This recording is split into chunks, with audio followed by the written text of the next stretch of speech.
반갑습니다. 반갑습니다. 우리 신입생들이 왔어요. 지난주에는 우리 은찬이 얼굴을 봤잖아요. 우리 시우 한번 일어나 볼까요? 시우예요. 박수 한번 보냅시다. 환영합니다. 환영해요.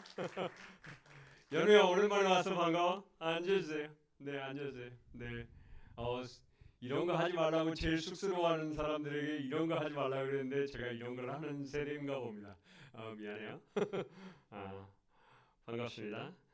지난주에 우리 큐티 했잖아요. 그렇죠? 큐티를 지금 큐티 하고 계시는 분, 매일매일 하고 계실 줄로 믿습니다. 또는 매일 못하더라도 뜨문뜨문이라도 이렇게 하고 계시는 줄 믿습니다. 큐티에서 있어서 제일 중요한 게 뭐라고요? 큐티, 콰이트 타임이잖아요. 콰이트 타임이에요. 콰이트 타임. 조용한 시간을 갖는 거예요. 조용한 시간을 갖는데 제일 중요한 게 뭐라고요? 시간과 장소를 정하는 게 제일 중요하다. 이게 들쑥날쑥하고 막 이때 했다가 저때 했다, 이때 했다, 저때 했다 이러면 큐티를 하기가 쉽지 않다고. 그러니까 정해진 내 나름대로의 시간과 장소를 정하는 게 제일 중요하다. 제일 중요하다라는 거죠. 이게 제일 중요합니다. 큐티 할 때 제일 중요하다. 지난주에 우리 가로세로 지난주부터 이렇게 나눠서 하고 있잖아요.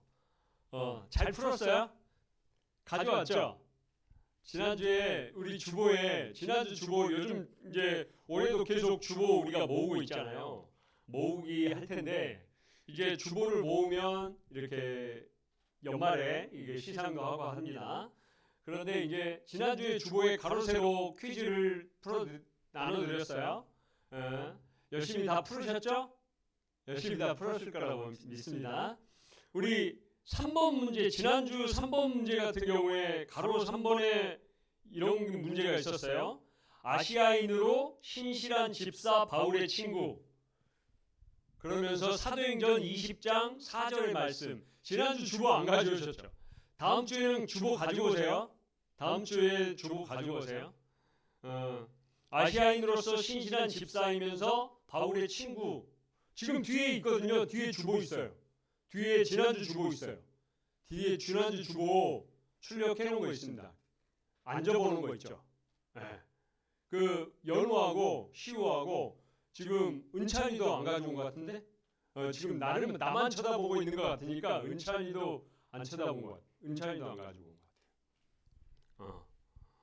가로 성경 3번에 보면 아시아인으로서 신실한 집사 바울의 친구 누구예요? 누구? 두기고라는 사람이죠. 그렇죠? 두기고라는 사람이 바울의 신실한 친구예요. 근데 그 사람이 어디 사람이냐면 아시아 지역에 있는 사람이에요. 이런 사람이죠. 13번에 한번 봅시다. 가로 13번에 보면 헤롯의 생일 축하 석상에서 춤을 추고 요한의 목을 요구했다는 헤로디아의 딸 누구예요? 살로 시작하죠. 이게 성경에 안 나와요. 옛날에는 나왔거든요. 근데 이게 성경이 이게 개정 작업들을 하면서 이게 이름이 사라졌어요. 그러면서 요즘 친구들한테는 어려워요. 근데 성경 퀴즈 풀 때 한번 풀었어요, 이거. 기억나세요? 여름에 우리 한번 풀었었어요. 살로 시작하는데 이름이 뭐예요? 살로메라는 여인이에요. 살로메 딸이죠. 그 다음에 또 20번 한번 볼까요?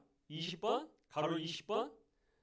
이스라엘의 정탐꾼을 숨겨준 여리고성의 기생. 우리 잘 알죠? 그렇죠? 여리고성의 기생. 승찬아, 누구예요? 누구요?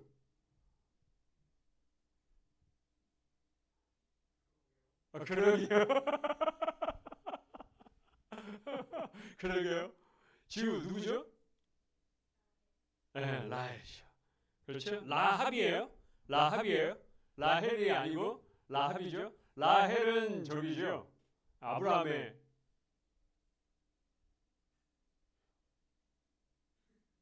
갑자기 저도 헷갈리고 있어요 지금. 야곱의 아내죠. 야곱의 아내. 그렇죠? 야곱의 아내. 맞죠? 갑자기 라헬이라는 생각지도 못하는 단어가 나와가지고 갑자기 저도 막 생각하게 됐어요. 세로 14번에 한번 볼까요? 세로 14번에 세로 4번 예루살렘의 회복과 성전 재건을 허락한 바사 제국의 왕. 이게 역대하에 나오는 말이죠. 역대하의 말씀이에요. 예루살렘이 멸망을 하죠. 이스라엘이 멸망을 해요. 그래가지고 바벨론으로 포로 생활을 하죠. 그 다음에 70년 만에 다시 바벨론에서 돌아와요. 이스라엘 땅으로 돌아오는데 그때 돌아오게 한 바사 제국의 왕이 누구냐라는 거죠. 누구예요? 고레스 왕이죠. 고레스 왕입니다. 잘하고 있어요. 너무 잘하고 있어요. 퀴즈에 강해요. 역시 카톡 퀴즈에도 너무 강한데 퀴즈에 강하다. 세로 10번에 한번 보면 밀밭에 흔히 있는 독보리. 밀과 비슷하지만 이삭이 난 후에는 구분하는 거예요. 이게 마태복음 13장에 나오는 말인데 뭐죠? 이게 비슷한 밀밭에 흔히 있는 독보리. 그러면서 이걸 가라지라고 하죠. 가라지라고 합니다. 가라지. 예전 나중에 그 심판 때가 되면 알곡과 쭉정이로 구분되잖아요. 알곡과 가라지로 구분된다고 그러죠. 이게 여러분 할머니 댁에 가보면 키 보셨어요? 키라는 거 아세요? 키라는 거 아세요? 오줌 싸면 어렸을 때 오줌 싸면 뭐 이렇게 머리 위에 씌워가지고 동네 돌아다니게 한다는 그 옛날 옛적에 나온 그런 것들. 이게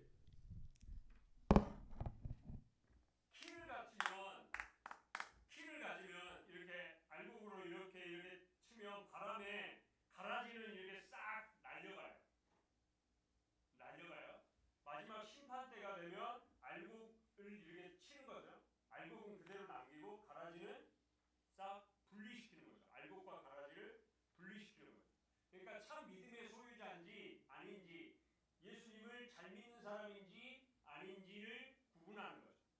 이렇게 구분하는. 그걸 우리는 알곡과 가라지라고 표현을 합니다. 성경에서는. 그렇게 하죠. 세로의 18번 마리아와 마르다의 오라비. 오라비가 누구예요? 오라버니, 뭐 오빠 그런 뜻이에요. 사투리를 써놓으니까 이렇게 하시면 마리아와 마르다의 오라비가 요한복음 11장에 나와요. 죽었다 살아난 사람이죠. 그렇죠. 죽었다 살아난 사람. 누구예요? 나사로. 죽은 나사로가 이 살아났다네. 그러면서 나사로. 간단하게 6개의 문제 정도만 이렇게 풀어봤습니다. 분반 공부하실 때도 이렇게 궁금하셨던 것이나 이렇게 잘 몰랐던 거 있으면 선생님들하고 이렇게 잠깐 나눠주시면 좋을 것 같습니다. 오늘 말씀은 욥기예요. 욥기. 여러분,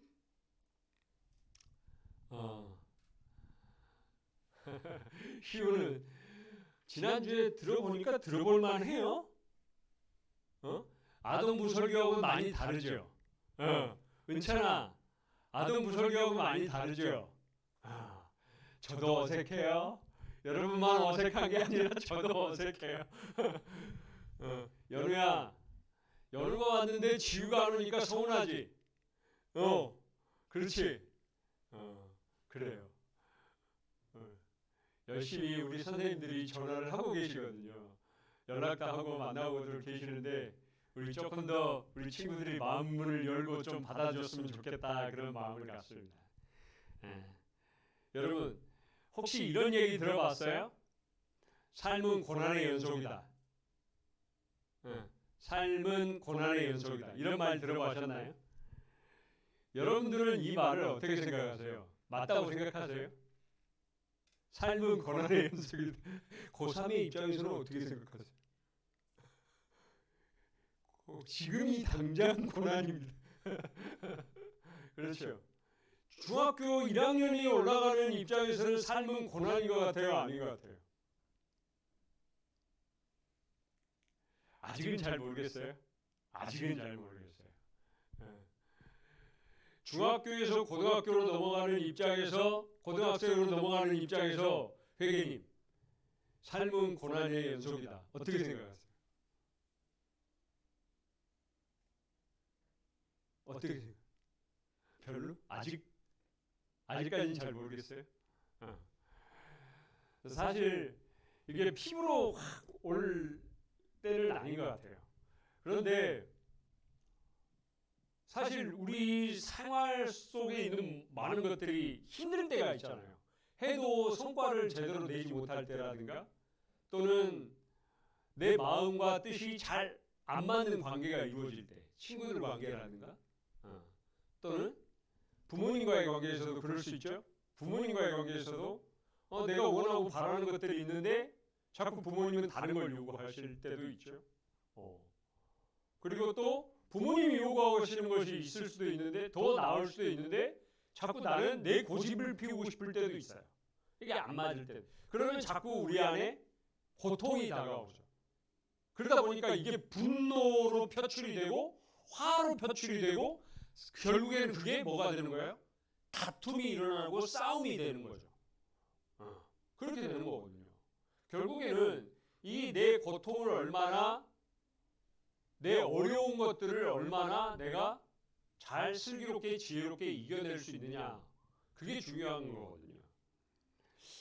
이게 삶에는 사실 우리가 조금밖에 안 살았지만 조금 이렇게 살아보신 분들의 얘기를 들어보면, 조금은 뭐 부모님이라든가 선생님이라든가 이런 분들의 얘기를 들어보면 삶은 계속 뭐 하나 해결하고 싶으면 뭐 하나 해결했다 싶었는데 또 해결해야 될 문제가 생기고, 또 하나 해결했다 싶었는데 또 다른 문제가 생기고, 계속 문제가 생긴대요.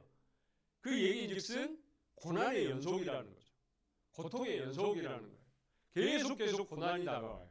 학원을 잘 다니고 있는데, 그렇죠? 학원을 잘 다니고 있는데 학원만 잘 다니고 공부만 열심히 하면 해결이 다 될 것 같은데, 시험을 보고 성적이 잘 안 나올 때를 보면 괜히 고통이 다가와요. 나도 모르는. 근데 문제는 말이에요, 여러분. 문제는 뭐냐면, 고난을 내가 당하고 있느냐 안 당하고 있느냐가 중요한 게 아니라, 고난은 다 다가와요. 고통은 항상 다가와요. 우리에게 고통스럽지 않을 때가 없어요. 저는 이 설교 말씀을 전할 때도 고통스러워요. 되게. 왜냐면 여러분들 말을 해야 되잖아요. 내가 아는 말만 쓰면 여러분들이 이해 못할 수도 있잖아요. 그러니까 어떻게 하면 여러분들을 이해시킬 수 있는 말을 쓸까를 고민한다고요. 르세라핌을 제가 모르는데 그걸 보기 시작하고 있고요. 뉴진스를 모르는데 뉴진스를 보기 시작하고 있어요. 걔들은 어디 그룹이냐?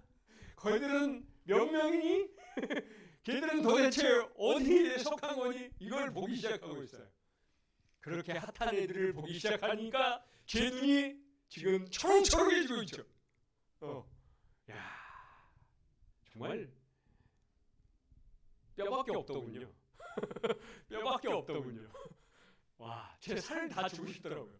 제 살을 다 주고 싶었어요. 여러분, 문제는 고난은 항상 다가옵니다. 고난은 항상 다가옵니다. 우리에게 삶을 태어나서부터 마지막 우리가 성장하고 계속 나이를 쭉 먹어가서 죽는 그 순간까지 인생은 사실 고난의 연속이다라고 얘기를 하고, 고난은 계속 다가옵니다. 그런데 문제는 뭐냐면, 내가 고난을 당하고 있다 안 당하고 있다가 중요한 게 아니라 내가 고난을 어떻게 바라보고 있는가라는 게 중요하다는 거예요. 내가 공부를 지금 어떻게 바라보고 있느냐가 중요하다는 거죠. 물에 담긴 컵에 물이 담겨져 있습니다. 그걸 바라볼 때 관점이 다르잖아요. 이 정도밖에 없네 라고 생각하는 사람이 있고, 야, 이만큼이나 있어 라고 생각하는 사람이 있습니다. 우리는 똑같은 컵을, 물이 담긴 컵을 보고도 바라보는 관점이 어떻게 바라보느냐에 따라서 다른 생각을 가질 수 있다는 거죠. 고통도 마찬가지고 우리가 지금 하고 있는 공부도 마찬가지죠. 우리가 어떻게 바라보느냐에 따라서 이게 대처하는 방법이 달라질 수 있다는 거죠. 여러분, 그런데 이게 뭐가 중요해? 라고 얘기하실 수 있어요. 그런데 이 작은 것들이 우리에게 뭘로 남겨져요? 습관으로 남겨지고 우리의 생각이 되고 우리의 삶의 방향성이 되더라라는 거예요. 여러분, 중학교 이제 1학년으로 올라오는 친구, 중학교 생활을 지금 하는 친구들, 중등부 한번 들어보세요. 손 한번 들어봐 주세요. 중등부. 와우, 생각보다 연도 안 들고 있고요. 오른손 들었나요? 미안해요. 시우는 중등부 아니에요? 시우도 중등부예요 이제? 아동부 아니에요? 그렇죠? 문제는 중학교 때 가졌던 나의 습관과 방향성이 고등학교 때 그대로 온다는 거죠. 사실은 고등학교 오니까 공부 패턴을 확 바꿀 수 있다고요? 공부를 대하는 마음을 바꿀 수 있다고요? 사실 그거 쉽지 않아요. 쉽지 않다고요. 쉽지 않다고요. 근데 마찬가지로 우리가 하나님의 말씀을 대하는 것도 지금 가진 습관을 바꾸기가 되게 쉽지 않아요. 그러니까 선생님의 말씀에 힘들겠지만 선생님의 말씀에 순종해 보려고 노력을 하는 거고, 목사님의 말씀에 쉽지 않지만 큐티에 해보려고 노력하는 거예요. 성경 필사하고, 아까 우리 회장님께서 찬양 인도하시면서 물어보시는데 겨울방학 3대 지금 과제 프로젝트를 하잖아요. 성경 필사하고 큐티하고 가로 세로 낱말 퀴즈 풀이하는데 이게 사실 생각보다 쉽지 않아요. 매일매일 반복해서 한다는 게 쉽지 않아요. 그런데 해보려고 하는 사람과 아예 딱 옆으로 제껴놓는 사람과는 내 생활과 방향 속에는 분명히 차이가 있다는 거죠. 성찬이 알겠죠? 아, 그러게요 라고 하는 게 아니라 가로 세로 낱말 퍼즐을 풀어보는 거죠. 그러면서 내 성경의 상식을 키워나가는 거죠. 결국에 나중에 이게 언제 빛을 발하게 돼요? 청년 때 빛을 발하게 돼요. 지금은 여러분들이 내 믿음과 신앙이 성장하고 있다는 걸 잘 못 느끼죠. 하지만 지금은 아무것도 아닌 성경 퀴즈 풀이를 하고 있는데 그 작은 풀이들이 성경의 상식을 확 지경을 넓혀준다는 거죠. 그러니까 계속 해보시기를 간절히 축복합니다. 구약 성경에 고통과 고난의 전형적인 사람이 있어요. 구약 성경에는 고통과 고난을 당하는 전형적인 인물, 대표적인 인물이 딱 한 명 있어요. 누구예요? 그 사람이 욥이라는 사람이에요. 누구예요? 누구라고요? 따라합시다. 욥. 시우야, 누구라고? 욥. 그렇지. 욥이에요. 그 욥이라는 사람이 결론적으로 말하면 욥은 하루아침에 자신의 모든 것을 빼앗기고 자신의 신체도 아프기 시작하고, 그런데도 불구하고 하나님을 향한 믿음을 잃어버렸어요? 아니면 지켰어요? 하나님에 대한 믿음을 지켰던 사람이다라는 거죠. 하루아침에 자신이 가진 모든 재산을 잃어버렸어요? 자신이 가지고 있는 모든 양과 염소를 잃어버렸어요? 자신이 가지고 있는 자식들이 다 죽어버렸어요? 한날 한시에 다 죽어버렸어요? 더 나아가서 자기 몸에 심한 질병도 생기기 시작했어요. 그럼에도 불구하고 욥은 이러한 고난으로, 오히려 고난을 통해서, 고통을 통해서 하나님께 나아갔어요. 하나님께 나아갔고, 고난을 통해서 하나님이 사람을 쓰시는 방법에 대해서 알게 되었다라는 거예요. 우리가 지금 알고 싶은 건 하나님이 쓰시는 방법이에요. 우리는 어쩌다 고생합니다.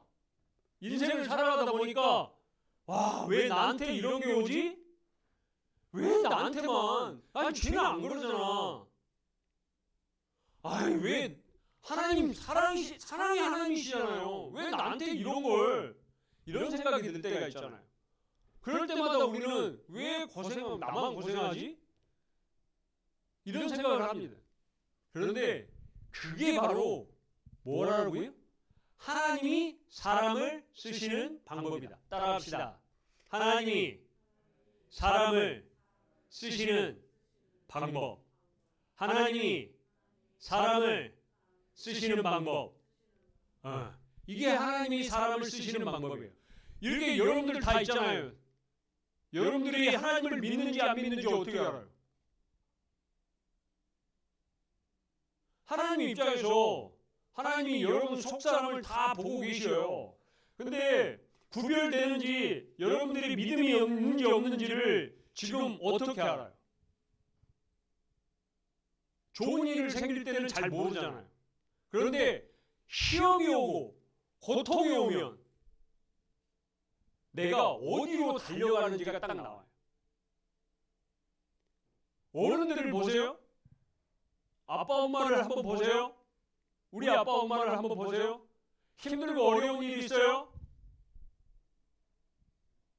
그럴 때 교회로 나오셔서 기도하는 분이 계시나요? 아니면 또 다른 주님을 찾으시는 분이 계시나요? 친구를 만나서 위로받는 분들이 꽤 있죠. 오늘 말씀을 보니까 욥이 고통을 당해요. 욥이 고난을 당해요. 고난을 당하는 중에 친구들이 와서 위로를 합니다. 친구들이 와서 위로를 합니다. 그런데 그 위로가 욥에게 위로가 참다운 위로가 되던가, 우리는 그게 위로가 된다고 생각하죠. 힘들어 어려워 사람들한테 친한 친구한테 가가지고 야 내가 이런 일이 있었는데 진짜 어려웠어. 나 너무 힘들어. 그러면 그때는 내 마음이 어려웠던 게 내려가는 것 같고 내가 힘들었던 게 짐을 벗어버리는 것 같지만 사실은 오히려 그 나중에 그 짐을 더해질 뿐이라는 거지. 사람의 위로가 아니라는 거지. 욥은 욥기를 통해서 하나님은 오히려 그들이 사람을 위로를 하는 방식들이 하나님에게는 오히려 분노를 일으키고 있어요. 너희들이 왜 사람의 지식을 가지고 욥을 위로하고 있지? 너희들의 경험을 가지고 왜 욥을 위로하는 거야? 하나님의 방식으로 하란 말이야. 하나님의 위로를 하라고. 근데 그걸 우리가 잘 몰라요. 여러분, 욥은 진짜 말도 안 되는 상황에 처하게 됩니다. 말도 안 되는 상황에 처하게 돼요. 갑자기 하나님과 사단이 대화를 나누기 시작하시더니 갑자기 욥에게 고난이 확 다가옵니다. 욥은 모든 것을 잃게 돼요. 아까 말했듯이. 그런데 그 모든 것을 잃고 난 다음에 욥의 반응이 뭐예요? 욥의 반응이 뭐예요? 1장 20절부터 22절까지의 말씀을 우리 함께 한 목소리로 읽어봅시다. 1장 20절부터 22절까지의 말씀을 우리 한 목소리로 함께 읽읍시다. 시작. 머리털을 밀고 땅에 엎드려 예배하며 다시 큰 목소리로 20절부터 22절까지 큰 목소리를 읽습니다. 시작. 머리털을 밀고 땅에 엎드려 예배하며 이르되 내가 모태에서 알몸으로 나와 싸운즉 또한 알몸이 그리로 돌아가올지라. 주신 이도 여호와시오 거두신 이도 여호와시오니 여호와의 이름이 찬송을 받으실지하고 이 모든 일에 욥이 범죄하지 아니하고 하나님을 향하여 원망하지 아니하니라. 여러분 이걸 알면 다 아는 거예요. 욥의 이야기는 선한 사람이 왜 고난을 당하는가? 하나님을 믿는 사람이 왜 고난을 당하지? 라는 질문에 답을 주시는 게 아니라 하나님은 방향성을 주고 계세요. 여러분 우리가 신앙생활을 하는데 내가 지금 힘들고 어려워요. 그러니 구체적인 답을 주세요라고 하는 건 올바른 신앙생활을 하고 있는 게 아니에요. 올바른 신앙생활은 하나님께서 이끄시는 방향이 어딘지를 분별하는 거예요.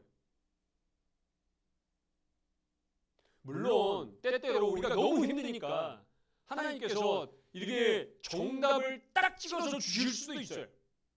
그걸 우리는 뭐라고 해요? 기적이라고 얘기를 하는 거죠. 진짜 위험한 상황이니까. 하지만 일반적으로는 그렇지 않아요. 일반적으로는 우리에게 방향을 알려주세요.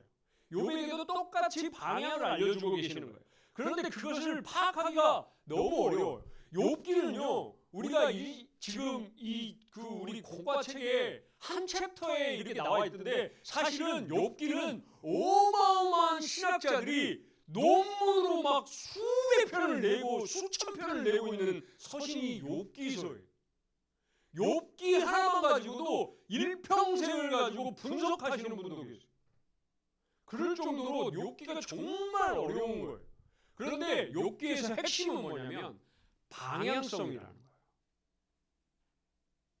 인간은 왜 고통을 당하지? 선한 사람인데도 왜 고통을 당하고 있지? 라는 것에 대해서 구체적인 답을 우리가 요구를 하는 게 아니라 우리가 어떻게 살아야 되는가에 대한 방향성을 보고 있다는 거죠. 욥의 고난은 하나님이 화나셔서 욥이 잘못해서 일어난 게 지금 욥의 고난이에요? 성찬이가 잘못을 하니까 고난이 오는 거예요? 지금 누가 잘못해서 우리에게 고난이 오는 건가요? 아니요, 그게 아니라 하나님이 화나셨기 때문에 고난이 온 게 아니라 오히려 하나님이 지금 욥을 즐거워하시고 욥을 기뻐하시고 욥을 믿음을 알기 때문에 고난이 온 거라는 거죠. 이해가 안 되죠? 왜? 하나님이 나를 신뢰하는데 왜 나에게 고난이 와야 돼? 하나님이 연우를 너무 사랑하시는데 연우에게 왜 고난이 와야 돼? 하나님이 성찬이를 너무 사랑하고 있는데 왜 나에게 고난이 와야 되는 거지? 라고 우리는 이해하지 못할 수도 있어요. 하지만 하나님은 지금 우리의 수준의 믿음이 만족하시는 분이 아니다라는 거죠. 하나님은 우리가 더 하나님께 가까이 오고 하나님께 더 가까이 가고 하나님과 같은 생각과 같은 마음을 품고 이 세상에서 살아나갈 수 있도록 그런 사람을 원하세요. 그렇기 때문에 조금 더 하나님께 가까이 오라고 그 과정을 주시는 거죠. 하나님께 더 가까이 오라. 그러니까 우리는 고생이라는 단어를 딱 떠올릴 때마다 누구를 바라봐야 돼요? 하나님을 바라봐야 되는 게 자동적으로 이렇게 나와요. 이게 믿음의 사람이에요. 내가 그런데 고난이 생겼는데 내가 고통받고 힘든 일이 생겼는데 하나님이 떠오르기보다는 다른 게 먼저 떠오른다 그러면 나는 아직 믿음이 연약한 거예요. 내가 하나님을 확실하게 믿지 않는 거예요. 혹시 부모님이 먼저 생각나세요? 감사한 일이죠. 부모님이 먼저 생각나고 선생님이 먼저 생각나고 내가 더 좋아하는 일들이 생각난다고 하는 건 그래요. 그게 자연스러울 수 있어요. 하지만 하나님을 신뢰하고 하나님을 믿는다는 입장에서는 조금 우리가 부족한 거예요. 그러니 이런 일을 고생이라는 단어를 우리 삶 속에서 떠올릴 때마다 우리는 하나님이 떠오르는 훈련을 자연적으로 해나가야 돼요. 하나님께서 그걸 원하시니까. 하나님께서 그걸 원하셔서 우리에게 뭐가 오는 거예요? 욥에게도 고통이 갔듯이 우리에게도 고통이 오다라는 거예요. 여러분, 의인도 고난을 당합니다. 욥의 이야기를 보니까 의인도 고난을 당해요. 사도 바울은 복음을 전하면서 되게 칭찬만 받고 칭송만 받고 또 격려만 받고 좋은 거 먹고 다니고 아름답게 여행하면 될 텐데 바울은 복음을 전하는 곳마다 가서 심하게 혼나고 질타당하고 막 돌팔매질 당하고 그랬단 말이에요. 고난은 괴로움을 당했어요. 하지만 사도 바울은 그걸 알았어요. 뭘 알았어요? 하나님이 나를 기뻐하시는구나. 고통을 통해서 고생을 통해서 하나님이 나를 지금 기뻐하시고 나를 즐거워하시는구나를 바울은 알게 된 거예요. 여러분 지금 다 이해하지 못해도 됩니다. 다 이해하지 못해도 됩니다. 저도 중고등부 시절에 전도사님의 설교나 목사님의 설교를 100%다 이해하지 못했어요. 왜 저렇게 되는 거야? 저도 나름대로 성경을 좀 많이 봤거든요. 근데 이해를 못했어요. 왜 하나님은 꼭 그러셔야 돼? 그런데 그게 나중에 되니까 그게 이해가 되는 거야.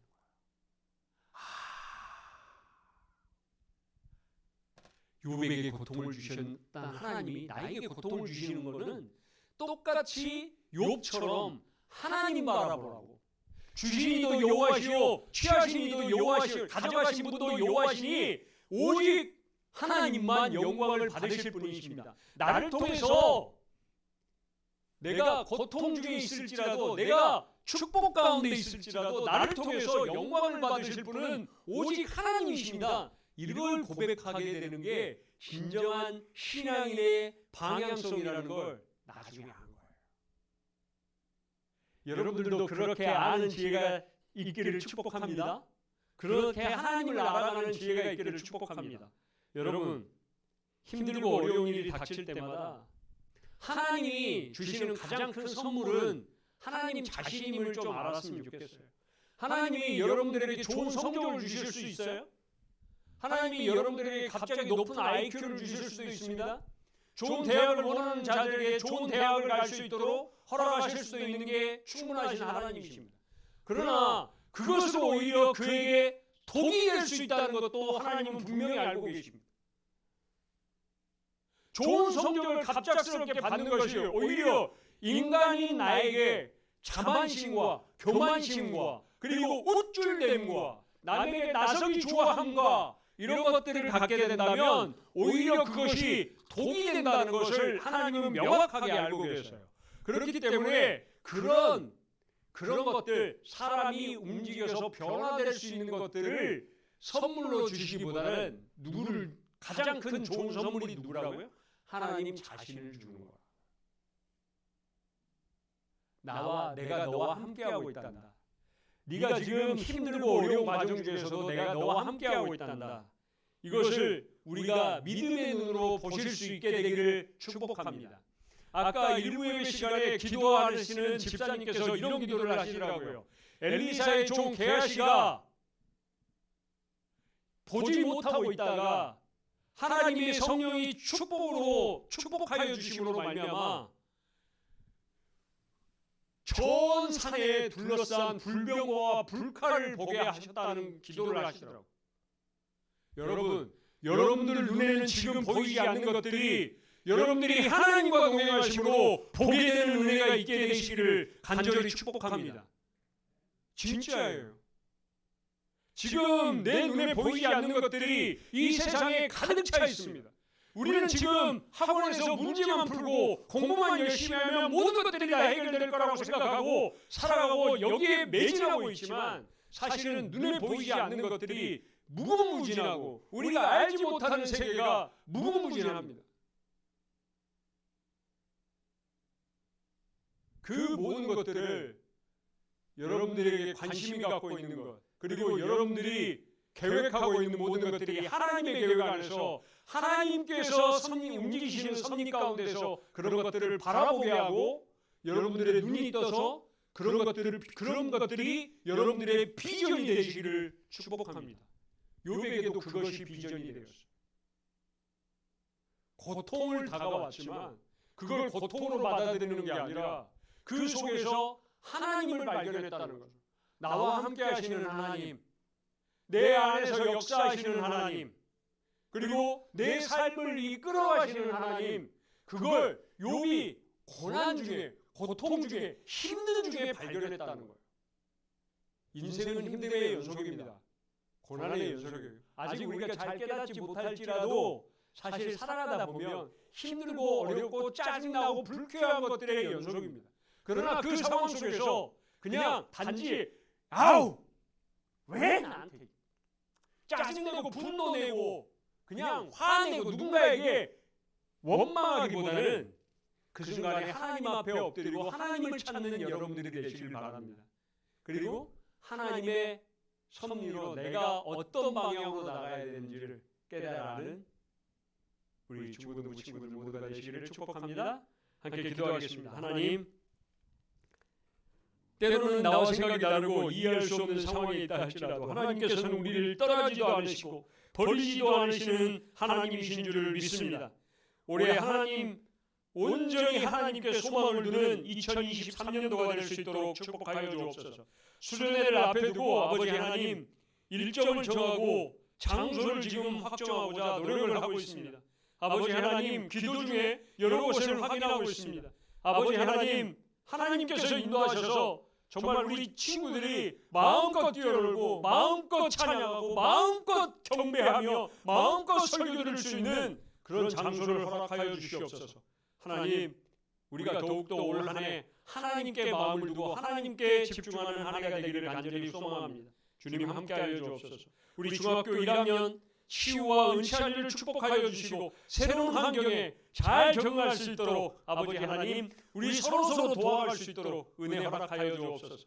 마음 온유로되 이곳에 나와 있지 않은 친구들도 있습니다.